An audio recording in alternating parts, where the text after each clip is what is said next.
Good day, everyone. It's me, Teacher Ray. Let us learn mathematics easy and fun. Quarter 2, Week 7, Mathematics 4. Objectives. Gives the place value and the value of a digit of a given decimal number through hundreds and reads and writes decimal numbers through hundreds.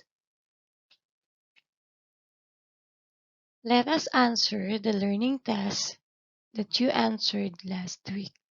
Rename the following decimals or the decimal form into fraction form. Number 1, 75 hundredths will become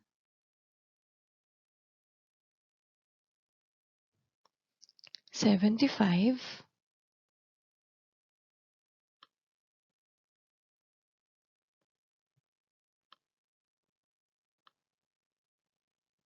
in fraction form. This will become 75 over 100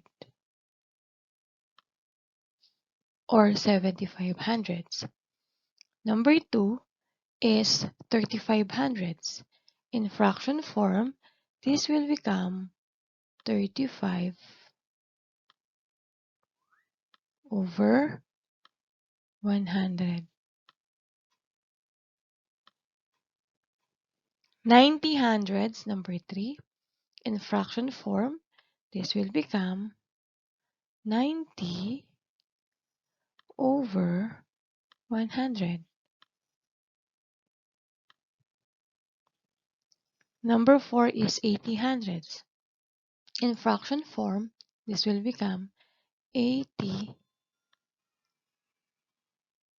hundredths.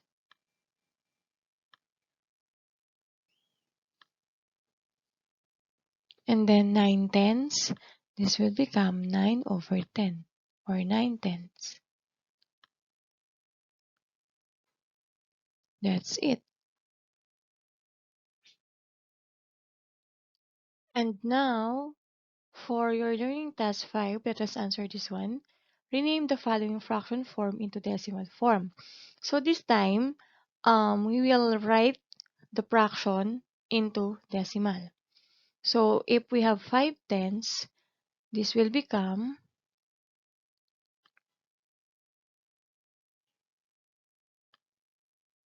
this 0, decimal, and 5. 5 tenths, 1 decimal place because we have only 1 0. 8 tenths, we have 0, decimal point 8. So, pwedeng walang 0 sa unahan, decimal point and 8 lang. Pwedeng meron. Number 3 is 20. So, we have 20 and then decimal point sa unahan. Pwedeng may 0, pwedeng wala. Number 4 is 43 hundredths. Decimal point sa unahan. Pwedeng may 0, pwedeng wala. Number 5 is 5 hundredths. Since we have 2 zeros in our given number, we will add 0 sa unahan ng 5 para maging hundreds siya. Kasi kung isa lang digit at walang 0 sa unahan, 5 tenths lang yon. Since our given is 5 hundredths, we will add 0 sa unahan ng 5. Okay?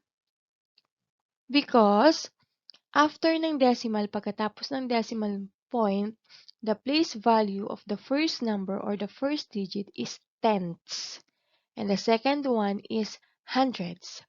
Since hundreds ang ating given, so we will add 1 0 sa unahan ng 5. And then number 6 is 65 hundredths. Since hindi ko naman na siya pinasagutan, pero sagutan na rin natin siya. Okay. Okay, now, look at this number. Can you read this? Okay, so let us read 67,123. Now, in whole number, 3 is in the ones place.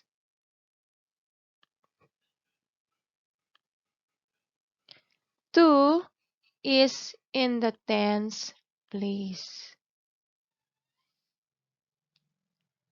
1 is in the hundreds place. 7 is in the thousands place. And 6 is in the 10,000 place. Okay, so that is the whole number. Now let us look at this decimal place value chart. So we have here 1, 2, and 3. So how can we read this number? Okay, so let us look at this one. Yan. So we have here 1 is in the ones place and the value is 1. So always remember yung number bago mag-decimal point is the whole number. So ones, tens, hundreds, thousands, 10,000, those are the place value of the whole number. And after ng decimal point, those are the decimal numbers. So tens with THS na yung kanyang place value. So 2, this 2 is in the tens place and the value is 2 tenths or can be written as 0.2 and read as 2 tenths. Hindi natin babasahin na point. Ha? 3 is in the hundreds place. So this one is in the hundreds place and the value is 3 hundredths. Or can be written as 3 hundredths. So, mali yung nandun sa book. The decimal word is 1 and 23 hundredths. Another example, we have 0.4. So, this read as 4 tenths. So, 0 is in the ones place. 0 nasa ones place. This means that there is no whole number. Wala tayong whole number kasi 0 siya. 4 is in the tens place and the value is 4 tenths. Can be written as 4 tenths, 0.4. So, this is read as 4 tenths. Can be written, pwedeng isulat ng ganito. Pwedeng may 0 sa unahan, pwede ring wala. For example, number 3, we have 2 and 7 hundredths. 2 is in the ones place, so nasa ones place. And the value of 2 is ones. 0, tens place. Value of this is 0.